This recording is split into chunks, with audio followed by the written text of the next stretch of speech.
Саламатсыздарбы, урматтуу туугандар, урматтуу кыргыз элим. Ушу Талас областында, Талас районунда Көктөкөй айылынын Картанбаев Жамболот жестебиз ушундай уй сарай салыптыр. Ошону тартып YouTube каналына киргизип коелу дедик. Балким биздин кыргыз туугандарыбызга үлгү болор. Кандайдыр может дагы нерселер пайдасы тиет дегендей. Бул сарайдын узундугу 17 метр, турасы 12 метр экен. Анан мынакей булар азыр берде фасолдун жанагы жалбырактарын жеп жатат. Уйлар тура турган бул жери 1 метр 5 сантиметрден экен. Мынакей көрүп тургандай. Ар бир акырдын ширинасы 1 метр 5 сантиметр.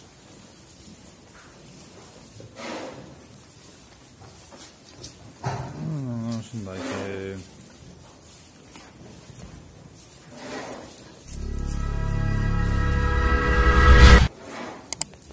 Üstü olsa zaливка.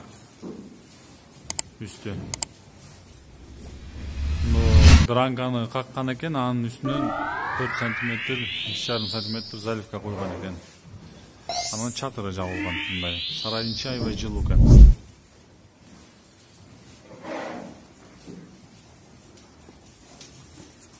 Hatta мындай терезелер бар экен.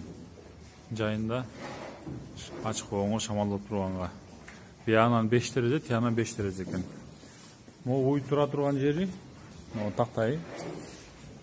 Тетиги акырын түбүнөн баштап, бияка чейин 2 метр 15 сантиметр экен. Биягын аябай ошо кенен кылыптыр 2,15. Кийин дагы чоң уйлар болуп калат, кандай болуп калат. Уйлар жатканда баягы куйруктары мына бокко сидикке малынып, анан туруп чабынганда куйруктары менен баягы адам бир жерде бок чыгарып атса, чачырабагандай кылыпчы. Ошо бир жерден колларга жүрөт экен, бок чыгарган. Ошондой биягы. Ошондо бул жерде Жесе бир жерде канча баш бир катарында? Бул катарда 12 баш экен. Биягында дагы 12 баш экен. Ой. Анте тиги жакты көрүп тургандай ачык экен, фронтон. Ошо бүтө эле экен, ошо жердин, ошо жердин жабылсаң, бул сарайдын ичи азыр деле жыпсыруу экен. Аяк жабылса ошо эле жүрүү болот ошой. Бул ортодон скважина бурт эткен экен, суу чыгарган. Берге насос коюп, суу соруп кетип турат экен да. Биягынан колонка чыккан. Ортосунан чыгат, ортосунан. Сарайдын ортосунан чыккан экен да, бир насос бар да, мунун астында. Биринен бир эме турат, краник, суу ачсаң суу чыгат. Анан биринен краник турат. Анан уйду сугарганда мындай кылып сугарат экен да. Могу жерде атайын өзү ойлоп неметиптир ушундай жолун. Ба чака менен бергенде кээ бир уйлар төгүп салат, акырдын ичинин баары суу болуп, тоң болуп, кышында тоңот экен да. Анан бул жерде мондай араба жазаптыр. Биягы ролик экен, тиягы да ролик. Тиягы да ролик, анан биягы да ролик. Атетинде 4 дөңгөлөк бар экен. Анан уйду сугарганда бу жердин могу шлангы менен Эй, жактан келет да. Кранты ачты. Мындай суу толот экен. Анан могу жерден кармап эле мындай сүйрөп кете берет экен да. Tutsanız ben arkasına tartayım. Bunda kete берет экен.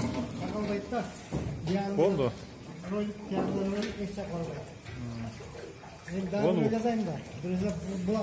Азыр бирөөнү жазаптыр, ушуну бияка эксперимент кылып койсо аябай жакшы болуптур, мынакей уйларды.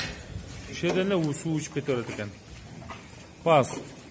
Илгеркидей чака менен суу ташып, келин балдар же инилер бука сүз салып же уй сүз салып андай болбойт экен да кыскасы. Уйларды эч кандай жибинен чечип, эшикке алып чыгып, эч кандай убара керчилик жок да.